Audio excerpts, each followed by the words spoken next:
Bien, hasta el momento hemos ido otra vez hablando sobre lo que es ser humano y ser persona. Eh, para hablar todavía sobre lo que es ser persona, bueno, habrá que ver el video anterior para no estar repitiendo más cosas. Solamente ir diciendo otra vez que pues el concepto de persona tiene casi 21 siglos, 20 aproximadamente. Eh, Habíamos dicho acerca de los griegos y cómo a través del concepto de prosopón, pues se va ampliando todavía más esta idea. Eh, y bueno, vamos a ahondar todavía más porque justo hay muchísimas cosas más que decir sobre lo que es persona. También otro filósofo anterior, que es específicamente Marco Tulio Cicerón, siglo primero antes de Cristo, es a quien le corresponde el desarrollo de este concepto. Prosopón, pues sí, significa máscara, pero Marco Tulio Cicerón está pensando más en temas del derecho, porque Cicerón fue abogado, fue cónsul, tuvo una vida política muy importante dentro de Roma.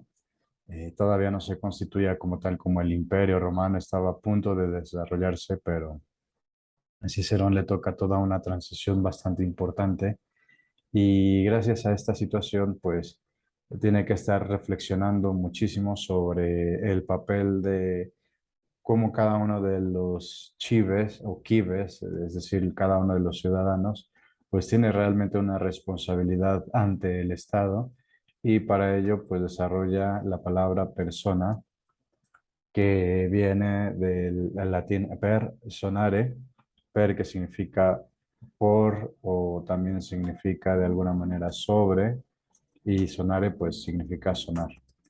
Sonar sobre o sonar por sí mismo. En realidad es lo que quiere decir Cicerón. Si se dan cuenta, actualmente pues hay muchísimas distinciones de persona, especialmente pienso en el ámbito del derecho como persona física y persona moral, ¿no? Que son dos cuestiones totalmente distintas.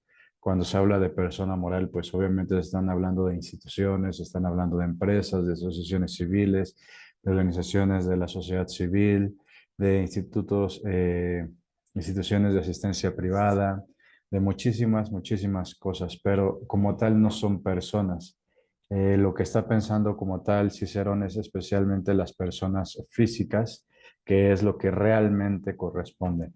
Cicerón justo está pensando que cada uno de nosotros, pues somos de alguna manera personas. Si bien Cicerón, además de que se dedicó al derecho, pues también fue un gran filósofo, tiene unas aportaciones importantes para la filosofía.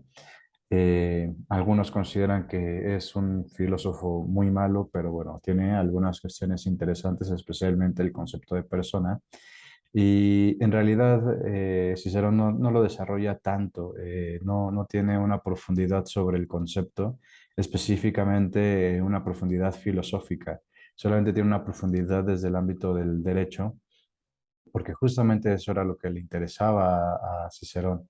Él quería saber realmente cómo sucedía todas las actividades del ser humano y especialmente cómo se podían ligar con toda la actividad del derecho, toda la actividad de la ciudadanía. Por esa razón, Cicerón piensa que un ser humano también es una persona. Nosotros somos personas, pero somos personas porque sonamos por nosotros mismos. Es decir, cada uno de nosotros pues habla por sí mismo. Nadie puede hablar por ti mismo. Imagínate que alguien dice algo en tu nombre y eso es algo que tú no querías decir o tú cuentas en secreto algo a alguien y tú vas y la otra persona va y cuenta ese secreto y justamente no es algo que tú querías que sonara, no era algo que tú querías que se supiera, que la gente pudiera escuchar. Por esa razón, uno resuena por sí mismo. Eh, Creo que Hay una forma que tal vez se puede entender esta situación. Si en algún momento ustedes han visto un violín o un violonchelo, o mejor dicho, todos los instrumentos de cuerda frotada, es decir, que se tenga un arco y que además estos instrumentos tienen pues cuerdas.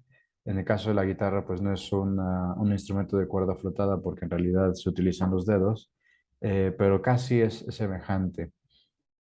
La situación con los instrumentos de cuerdas flotadas es que tienen todo un cuerpo, tienen las costuras, tienen la parte delantera y la parte trasera, pero hay algo totalmente interesante de estos instrumentos porque hay un palo muy pequeño en el caso del violín y un poco más grande en el caso del violonchelo y también de la viola. Que justamente toca la parte delantera y la parte trasera. Es decir, si ese palito no se encuentra tocando la parte delantera y la parte trasera, el instrumento no suena. Y ese palito se llama alma. Creo que se puede entender todavía más esta idea de ser un ser humano y ser persona.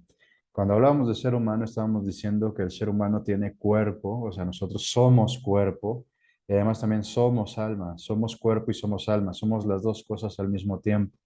Si el violonchelo, el violín o la viola o el bajo no tuvieran el alma puesta, si el alma no estuviera tocando todo el cuerpo del violín, viola, violonchelo, bajo, pues el instrumento no suena.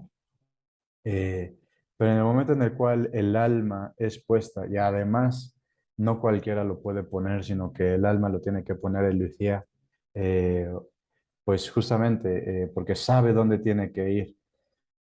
Y para ello, pues el luthier tiene que utilizar sus instrumentos para poder poner bien el alma. Y a partir de ello, bueno, pues ya empieza a sonar todo el instrumento. Eh, Cuando hablamos de la parte espiritual, por ejemplo, del ser humano, pues en realidad pueden ser todas y cada una de las notas que empiezan a escucharse. Puede ser, pues obviamente, la nota del do, la nota de re, la de fa, la, etcétera.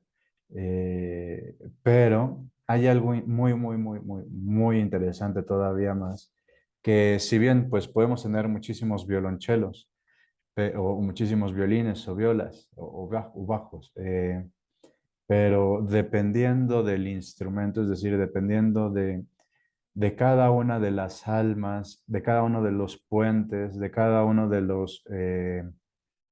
las cuerdas, pero especialmente dependiendo también del cuerpo del instrumento, pues es como va a sonar.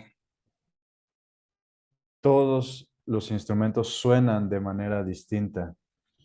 Podemos tener muchísimos violonchelos o muchísimas violas o muchísimos violines, pero cada uno suena de manera distinta, cada uno tiene una nota totalmente peculiar y particular.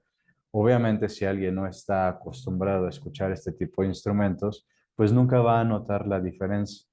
Pero si alguien está acostumbrado a escuchar su propio violín o tiene diferentes violines y empieza a sonarlos, pues justamente cada uno suena de manera distinta por el cuerpo, por el alma y por las cuerdas, asimismo también por el arco y también por la brea que se le pone a las cerdas del arco. Pero bueno, también se puede tocar en pichicato y por esa razón también puede sonar totalmente distinto. Lo que quiero decir es con todo esto, es que en realidad si se dan cuenta parece ser que hasta nosotros personalizamos a los instrumentos porque hemos dicho que el ser humano, nosotros como seres humanos somos cuerpo y somos alma, pero nuestra alma es totalmente espiritual. ¿Quién ve las notas? Nadie, no se pueden ver las notas, de alguna manera se escuchan. Eh, y cuando alguien está ya entrenado y cuando ya alguien ya ha estado todo el tiempo estudiando música, pues ya sabe cuáles son las notas, pero se ven, se sienten. Obviamente no. De alguna manera también sucede con nosotros como seres humanos. cuando decimos que somos seres espirituales o que tenemos alma, pues el alma no se alcanza a percibir. De igual manera en el violín y en todos los instrumentos de cuerda frotada casi no se ve. Es casi imperceptible el alma. A menos de que estés ahí viendo por las fisuras, las comisuras, o mejor dicho, las Fs de estos instrumentos, se puede ver bastante bien, o mejor dicho, algo el alma.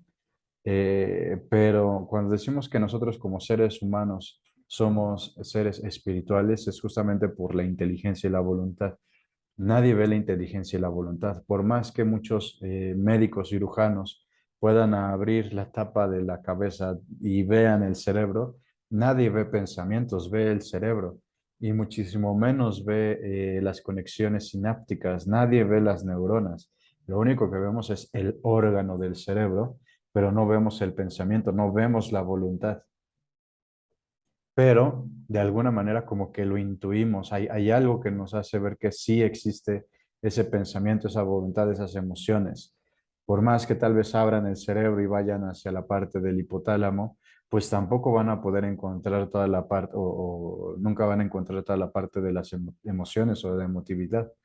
Por lo tanto, eh, parece ser que es algo que es inmaterial, toda la parte del alma y también toda la parte de la inteligencia y la voluntad es algo totalmente inmaterial que no se puede percibir, a menos de que también estemos muy capacitados para poder percibirla a partir de ciertos efectos, como ya habíamos visto un poco con el concepto de persona, o mejor dicho, de rostro en Lévinas, y también con la situación de esta serie de Lie to Me, pues el alma espiritual se manifiesta siempre, todo el tiempo, nuestra alma espiritual se está manifestando en el cuerpo. Por esa razón, que es muy, muy, muy, muy, muy, muy, muy importante, decimos también que una persona que tiene síndrome de Down sigue siendo persona, porque no depende la inteligencia, esto debe quedar claro, la inteligencia no depende del cuerpo o de la corporeidad o del cerebro, sino más bien la inteligencia depende del alma espiritual. Decimos que nosotros somos inteligentes porque tenemos un alma espiritual y gracias a esta alma espiritual se va a manifestar completamente toda la inteligencia en este cuerpo que también es inteligente gracias al desarrollo evolutivo de nuestro cerebro y también de todas nuestras capacidades. Gracias a que tenemos esta alma espiritual, nosotros también podemos erguirnos y estar de pie en estas patas traseras que en realidad nosotros llamamos piernas. Gracias a que también nosotros estamos erguidos. De hecho, si ustedes analizan, díganme qué animal tiene ombligo. Sí, hay varios animales que tienen ombligo, pero justamente gracias a que nosotros estamos erguidos, también todo el pelaje que podríamos tener en la parte frontal, en la parte trasera, se ha ido desprendiendo por todo el elemento evolutivo, además del uso de ropaje o el uso de ropa. Pero gracias a todo esto, podemos también ver que nuestro ombligo es más profundo y además nuestro ombligo tiene un diámetro más grande.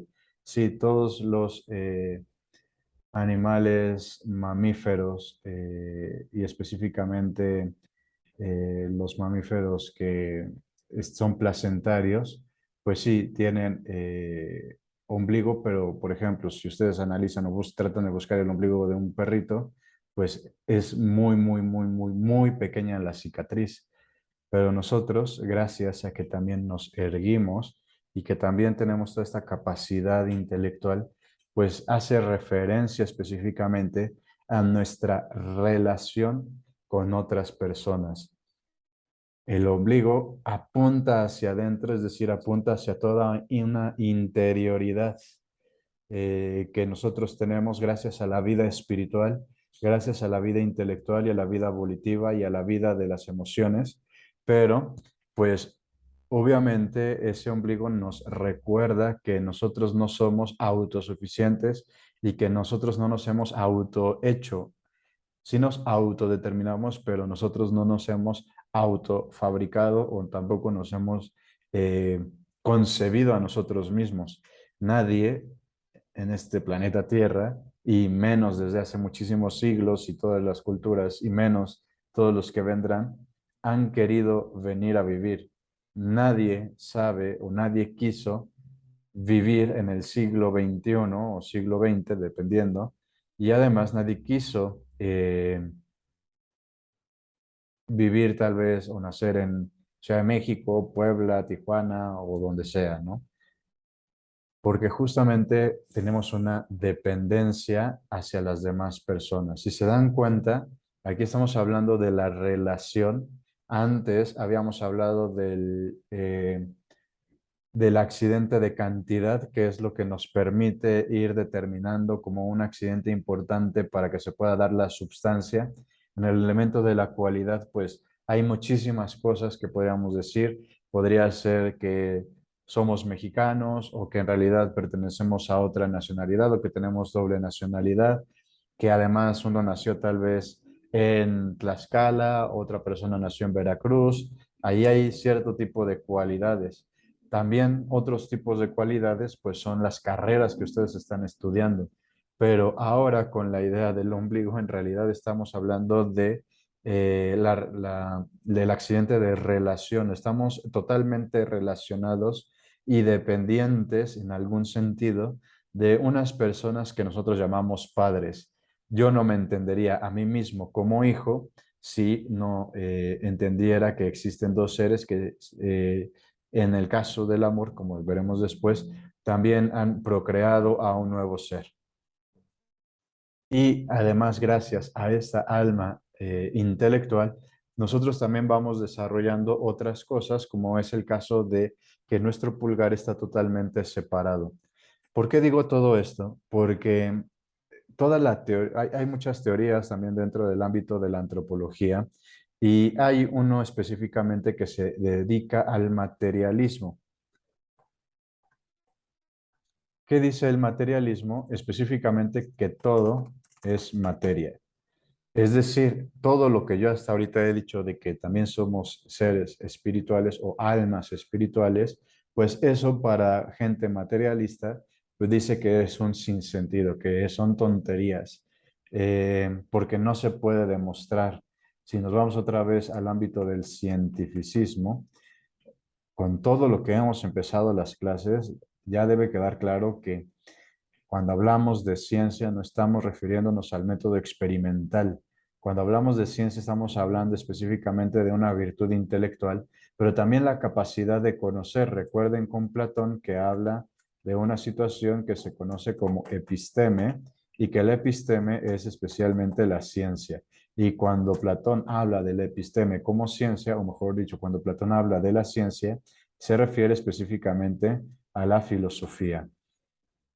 Eh, pero lo que sucede con el materialismo es, nosotros somos solamente materia, nosotros somos solamente cuerpo. eh, y por lo tanto, pues se pierde toda la capacidad de comprender, pues, toda la integralidad y también toda la gran importancia que tiene que nosotros seamos almas espirituales. Si nosotros nos atenemos al elemento del materialismo, pues justamente una persona que tal vez tiene síndrome de Down, pues tal vez parecería, vuelvo a ponerlo, parecería que no es inteligente porque no manifiesta inteligencia. Asimismo, el materialismo dice que gracias a la evolución, pues nosotros al erguirnos y gracias a que separamos el pulgar, porque si se dan cuenta, muchos animales tienen este pulgar pues muy pegado, nosotros en la evolución separamos el pulgar, pues justamente de estos materialistas evolucionistas, perdón, dicen que gracias a esto nosotros adquirimos la inteligencia. Lo que estamos diciendo desde una antropología filosófica sana es que en realidad, gracias a que nosotros somos inteligentes, nosotros separamos este pulgar y además porque somos inteligentes nos erguimos. y además hacemos toda una actividad intelectual que es totalmente espiritual, es decir, totalmente inmaterial. Todo esto justamente porque estamos hablando de lo que Cicerón está diciendo del personare, suena por sí mismo. Volviendo otra vez a la analogía de los instrumentos de cuerda frotada, cada uno de los instrumentos suena por sí mismo, a pesar de que son instrumentos de cuerda frotada. El violín suena un poco más chillón, el violín suena un poco más agudo, la viola es algo intermedio entre el violín y el violonchelo. El violonchelo es un sonido muy grave, pero vuelvo a decir, si bien hay distintos instrumentos, tal vez haya violonchelos que todavía suenen un poco más graves o puedan sonar un poquito más agudos, dependiendo justamente de sus cuerdas y también de la caja de resonancia y también de la maestría de cada uno de los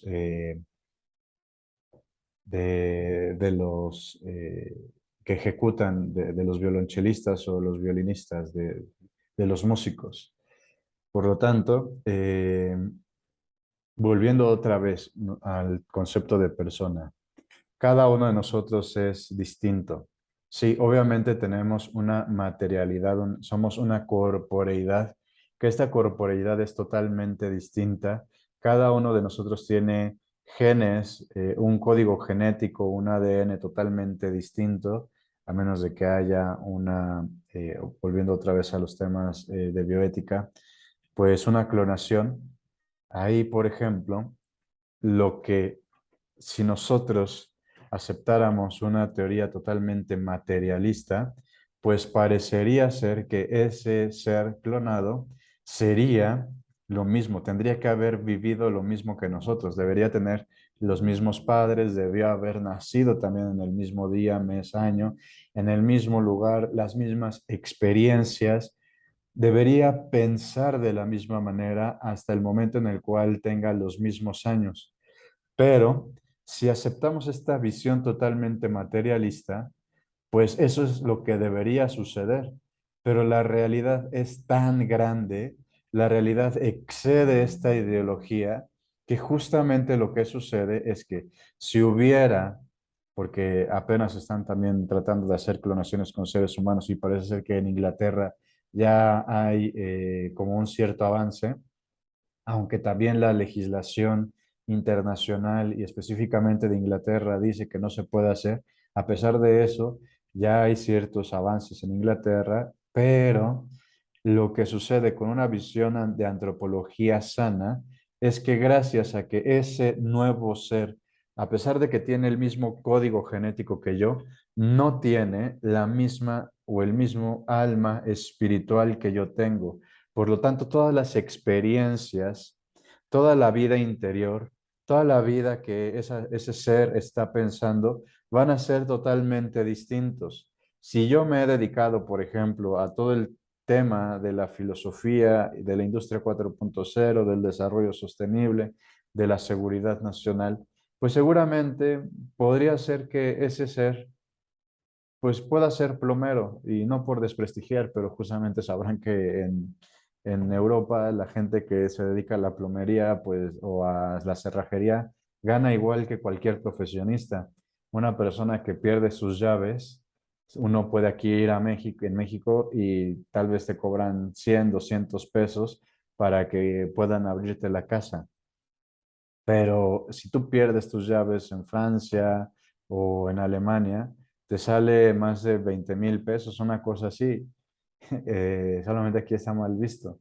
Por esa razón digo, tal vez esa persona, tal vez ese ser humano totalmente clonado, totalmente que utiliza mi carga genética, pues puede ser plomero, puede ser cerrajero, puede ser cualquier otra actividad, pero eso se debe gracias a que tiene un alma espiritual totalmente distinta a la mía. A pesar de que se haya clonado, a pesar de que tengamos la misma carga genética o el mismo ADN, pues en realidad no va a ser la misma persona. Tal vez tendría ciertas características, ciertos accidentes como podría ser tal vez la cualidad, ciertos accidentes semejantes a los míos. Tendrá el mismo color de piel, el mismo color de ojos, tal vez la misma nariz, el mismo color de cabello, la misma gravidez de la voz, pero no va a ser yo. Ese ser clonado no va a ser yo, va a ser otro ser totalmente distinto, que va a ser otro yo, que justamente con Martin Buber hemos visto que el otro yo se llama tú.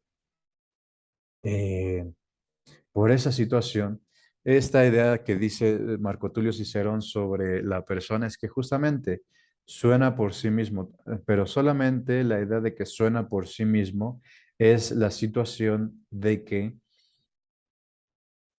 cada uno tiene una vida interior y que es expresada en la manera en la que cada uno de nosotros piensa, cada uno de nosotros reflexiona. Va a pasar el tiempo y cuando se introduce el cristianismo, cuando Jesucristo viene al mundo y empieza a suceder el tiempo, empiezan a surgir muchísimas cuestiones. Sabemos también por historia de la iglesia que siendo fundador de esta comunidad de creyentes, recordarán que también en Antioquía se les llama a estos seres cristianos de alguna manera burlona porque decían que seguían a Cristo, por eso se les llamaba cristianos en Antioquía. Eh, pero después, obviamente, tiene a los apóstoles. Cuando los apóstoles están viviendo o están, digamos, en la última etapa de su vida, en su transición, pues hay unos personajes que se conocen como padres apostólicos. Es decir, los apóstoles son los que vieron y convivieron con Jesucristo. Los padres apostólicos no necesariamente vivieron y conocieron a Jesucristo. Algunos sí, pero muy pocos. Los que, digamos, conocieron realmente, vivieron con Jesucristo son los apóstoles y los padres apostólicos conviven con los apóstoles. Y ellos pues también empiezan a sufrir la persecución por el Imperio Romano, porque dentro del Imperio Romano pues solamente el César, el emperador, era considerado Dios o hijo de Dios. Tenían esta visión de la divinidad. Quiero hacer un paréntesis utilizando estas ideas porque también tiene una connotación moral y específicamente una situación de la ética política. Eh, Actualmente muchas personas no se dedican a la ética política por muchas cuestiones que vamos a ver después con Maquiavelo. Y la verdad es que esto es algo muy importante y especialmente por lo que está sucediendo en el país, en México, pero también en muchas cuestiones de Latinoamérica. Vemos que empiezan a existir mesianismos eh, políticos, o aquí en México al presidente le decimos el Mesías tropical. Obviamente porque viene de Tabasco, también porque pues es una zona tropical, porque se encuentra en el trópico, pero además se le conoce como Mesías tropical, pues también como una situación no despecho, perdón, de burla, porque pues en realidad sabemos que él no es el Mesías. Algo parecido sucedía con los cristianos. El emperador decía que tenía una esencia divina o también tenía una filiación divina. Es decir, ¿qué significa que es una esencia divina? Que es Dios. ¿Qué significa que tiene una filiación divina? Que es hijo de Dios. Pero obviamente esto, cuando lo escuchan los cristianos, especialmente los que eran perseguidos por el emperador romano, ya sean los apóstoles o los padres apostólicos, o también después de los padres apostólicos existieron los apologetas, Muchos de ellos dijeron, a ver, no, creo que te estás equivocando, emperador, porque tú no eres Dios, ni tampoco eres hijo de Dios. Nosotros sabemos que Jesucristo es realmente hijo de Dios y que además por ser hijo de Dios le corresponde por esencia ser Dios. Obviamente ahorita es una situación muy sencilla poder decirlo, pero tanto los padres apostólicos, pero especialmente los apologetas, y después de los apologetas vienen los padres de la iglesia.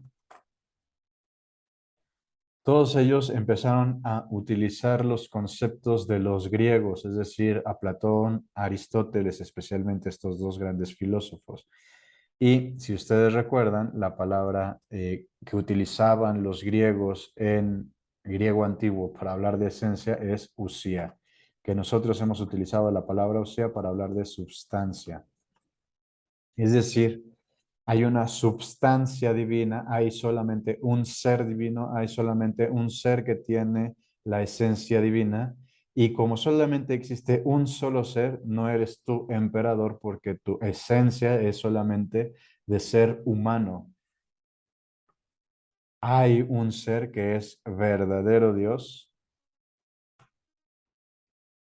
y verdadero hombre, que solamente es Jesucristo y que además es Hijo de Dios. Por lo tanto, no tenemos que adorarte a ti, no tenemos que poner incienso o quemar incienso enfrente de ti y mucho menos en un busto, en una réplica de ti. Solamente debemos adoración al único ser existente por sí mismo, que es Dios y que es el Hijo de Dios. Gracias a esta idea, la verdad es que es muy importante porque a partir de esto, los cristianos empiezan a separar un elemento que es conocido como teología política y que se daba muchísimo en las religiones antiguas. Podemos pensar todavía más en la situación de los babilónicos, los egipcios, obviamente los griegos, eh, los romanos, etcétera. Si ustedes vieron, por ejemplo, la película de 300, cuando los espartanos pelean contra todos los asiáticos, obviamente dentro de la cosmovisión de Europa, Asia era toda la parte de Siria. Cuando hablo de Siria, estamos hablando especialmente de toda la parte de Turquía. Estamos hablando también de toda la parte de lo que hoy se conoce como la Franja de Gaza, Israel, pero también todavía llegaba hasta la India de alguna manera, no llegaban hasta la China todavía la cosmovisión de los europeos. Cuando los espartanos pelean contra los asiáticos, especialmente contra Jerjes, Jerjes le dice a Leónidas, ¿cómo te atreves a pelear contra un dios? Yo soy Dios y además lo tengo por herencia divina. Yo soy también hijo de Dios. Esto era súper común en la antigüedad. Esto era muy, muy, muy, muy, muy común en todas estas culturas antiguas. Pero obviamente, pues muchos se dieron cuenta que no era tan así, ¿no? O mejor dicho, no, no muchos, o sea, casi todos sí se creían que tenían una filiación divina. Eh, los egipcios también decían que pertenecían o que eran hijos de Dios. Entonces, la tradición judeocristiana, también los judíos cuando vivieron en el exilio en Egipto, pues también como que no estaban tan de acuerdo porque creían que existía un ser divino que era el Dios de Abraham, de Isaac y de Jacob, el Dios de sus padres, el Dios del Antiguo Testamento, y que cuando Moisés llega y conoce a Dios a través de la zarza ardiente, Moisés le pregunta a Dios, ¿y cuál es tu nombre? porque ¿cómo me voy a presentar entre los judíos diciendo que conozco a su Dios? Porque hay muchos dioses babilónicos. De hecho, en el caso de los babilónicos, había un dios que, ahorita he olvidado el nombre, que lo que hacía es que se comía a los demás dioses y mientras más comía o mataba a los dioses, le salían más ojos y era omnisciente, sabía todo. Esta es una de las ideas que alcanzamos a conocer por la razón natural, por la teología natural. Dios tiene una capacidad, un atributo de la omnisciencia. Los egipcios pues tenían también a muchísimos dioses, tenían a Ra, a Horus, a Isis, Osiris, tenían a muchos dioses. O sea, ¿por qué les voy a decir que existe un dios más si ya tienen a demasiados dioses? Entonces, Dios, el verdadero Dios, le dice a Moisés, bueno, diles a mi pueblo que me llamo, yo soy el que soy. Es un nombre muy complejo, muy distinto, muy indescifrable, porque si se dan cuenta, el concepto que utiliza es soy, es decir, yo soy, es la conjugación del verbo ser, que es justamente el que estaban buscando los griegos desde hace muchísimo tiempo, pero para los griegos era imposible alcanzar este concepto de la divinidad. Decía Aristóteles que sí, y Platón que era una osía, que era el ser, pero era lo único que llegaban, mientras que en este caso Dios se revela a Moisés, le dice, yo soy el que soy, yo soy el que es, el que será, el que no cambia. Y por lo tanto, con estas ideas, pues los judeocristianos, específicamente los de los primeros tiempos, los padres apostólicos, apologetas y padres de la iglesia, le dicen al emperador, tú no tienes esta capacidad, tú no tienes la esencia, tú no eres Dios, ni puedes ser hijo de Dios, porque eres realmente un ser humano. Este ser, que es Jesucristo, es verdadero Dios y verdadero hombre. Por lo tanto, sabemos que tú no eres Dios. A partir de ello, empieza una teología natural y empieza una teología política a desprenderse. En realidad, a partir de este momento, empieza a desprenderse esta idea de la separación iglesia-estado. Tal vez nosotros utilizamos el concepto de iglesia específicamente para referirnos al cristianismo, pero en realidad tendríamos que hacer una distinción o tendríamos que pensar en la idea de la distinción, la separación entre religión y política, porque los babilónicos eran tan religiosos que solamente podía subir al trono los sacerdotes. Los egipcios también de alguna manera pertenecían a la casta de los faraones, eran también los hijos de Dios o dioses y además tenían todos los atributos de la religiosidad. Ellos tenían la imposición porque ellos eran Dios. Los griegos de igual manera. Si nos vamos, por ejemplo, a la situación de los aztecas, tenochcas, nahuas o como les quieran llamar otra vez, pues justamente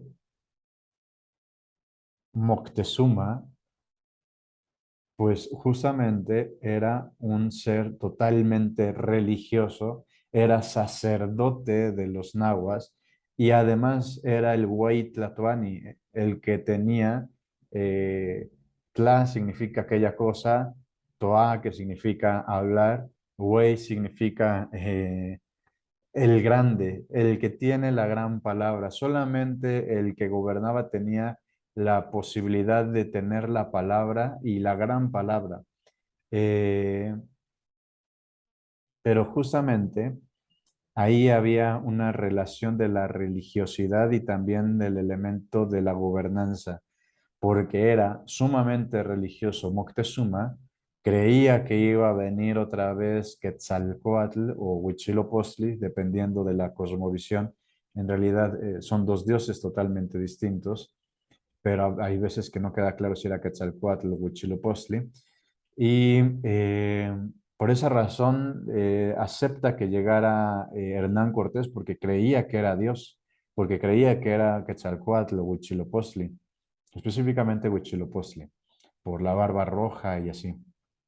Eh, por esa razón, los nahuas no le hacen la guerra al inicio a los españoles porque creía Moctezuma, el que tenía la gran palabra, el, entre comillas, emperador, que era Dios.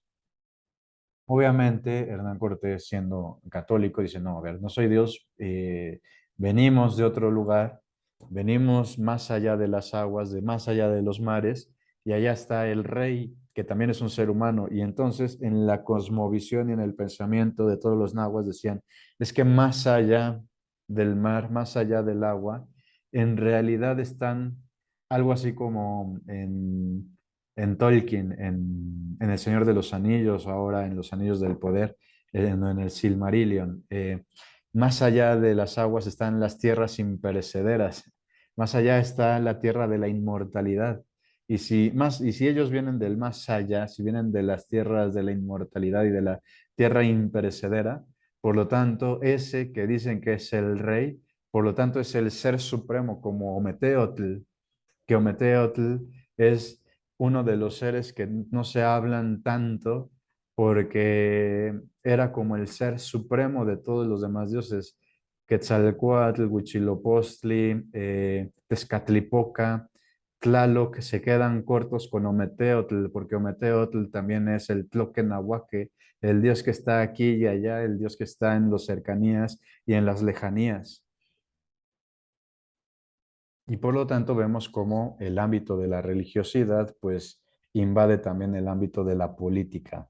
Con estas ideas que hacen los cristianos separan el ámbito de la religiosidad del ámbito de la política y por ejemplo nosotros podemos ver la situación del Islam que ellos no han podido realizar eso porque el gran imán es en realidad el, eh, el gobernante. No sé si ustedes vieron, creo que era en Yemen o en Irán, no recuerdo uno de estos países, pues justamente el gran imán lo quitan del poder y porque el imán pertenece a los chiitas, empieza a haber una revolución en ese país hace 1 o 2 semanas porque los sunitas quieren adquirir el poder y los sunitas es una separación o es otra forma de pensar el Islam y que también tienen un gran imán chiita, es decir, es el gran sacerdote, es como si fuera el obispo, es como si fuera casi casi el papa de los chiitas o de los sunitas. Entonces, el problema que sucede en estos países es que realmente ellos todavía no separan el ámbito de la religiosidad del ámbito de la política. Aquí en México y especialmente en los países que tienen una tradición occidental, específicamente cristiana, pues nosotros somos criticones, no críticos, algo totalmente distinto, porque en la realidad nosotros decimos que la iglesia no se puede meter en política, pero en realidad si viéramos y estudiáramos cómo sucede esto con los antiguos y cómo sucede con los musulmanes, entenderíamos que nosotros estamos de lujo porque si hay una separación iglesia y Estado o religión-Estado. Vuelvo a decir y recordar una de las diapositivas que habíamos visto anteriormente, de que si bien hay una separación o hay una autodependencia o hay una autonomía entre la ética y la moral, o mejor dicho, la ética y la religión, también hay una separación de religión y política gracias a este pensamiento cristiano. Pero bueno, eso lo vamos a ver más adelante con la filosofía social, específicamente doctrina social de la Iglesia. Solamente quería hacer ese énfasis otra vez por lo que estamos viviendo actualmente con el presidente. Si se dan cuenta, Andrés Manuel López Obrador, Hugo Chávez, ahora que subió Gustavo Petro en Colombia, los sandinistas en Nicaragua, eh, toda la revolución cubana con Fidel y Raúl Castro, y ahora también con Canela en Cuba, eh, con Kirchner y su esposo, también ahorita con este Alberto Fernández. ahora también con el presidente de Chile, que he olvidado su nombre, el presidente de Perú, el presidente de Bolivia, en realidad tienen como que esta idea totalmente de un mesianismo político. Nosotros, dicen, vamos a salvar al país. Nosotros vamos a salvar al país de la economía, vamos, o sea, de que no haya problemas económicos. Nosotros vamos a rescatar al pueblo, nosotros estamos totalmente preocupados por ellos, vamos a ayudarles a tener mejor calidad de vida, mejor salud, mejor educación, mejor comida, mejor ingreso, etcétera.